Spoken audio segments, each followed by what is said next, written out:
We're going to take a little time to ask individual questions of each of our panelists, and we're going to start with Betsy. When the position CEO of 1871 became open, it was the talk of the town.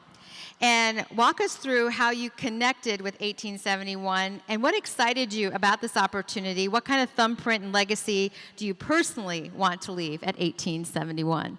Not a small question. That's kind of a big one. How much time do I have? Yeah, next half hour. So I've been a friend and a fan of 1871 since it opened. I saw R.J. Pahura somewhere in the crowd. I did a panel with him early on when it first started. And over there you are.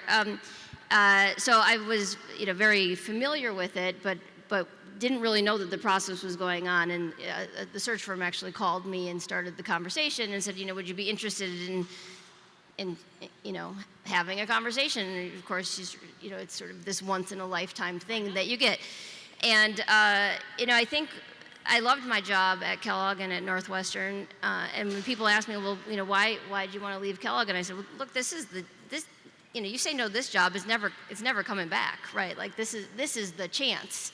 And so sometimes some of you may have imposter syndrome periodically, and I'm following this guy named Howard Toolman, who's this amazing individual, iconic entrepreneur, and he and I have a very different style, very different backgrounds, but we share a value set and a passion certainly for entrepreneurs, and so I kind of pursued this path, and luckily they chose me, and I've been there 6 weeks, so I'm still at the front end.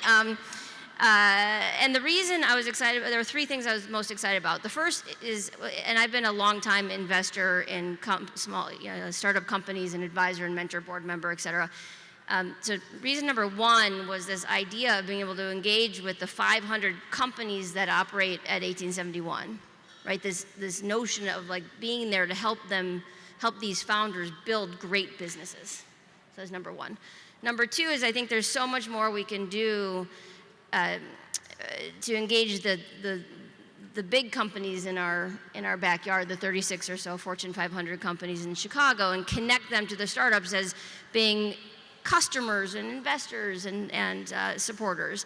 And the third thing is the Chicago tech ecosystem is amazing, and it's transformed a ton over the last 5-6 years. There's so much more we can do, but to get there, to have the ultimate impact that we can have, we have to work together more, and we have to be able to stitch the story of the Chicago tech ecosystem together, because there's a lot of us, representing some of us on the stage here, and how do you tell that story? And the idea that I got to have a seat at the table in this role was ultimately extremely exciting. So that's why I was excited. That's why I took the job. And when I think about legacy, again, this is sort of the 6-week answer, so, X number of years from now, we can look back and see if this happened. We'll invite you back. But, look, I think 1871, I want 1871, the place to be known across the country and maybe the world, as the place you go if you want to build a great business.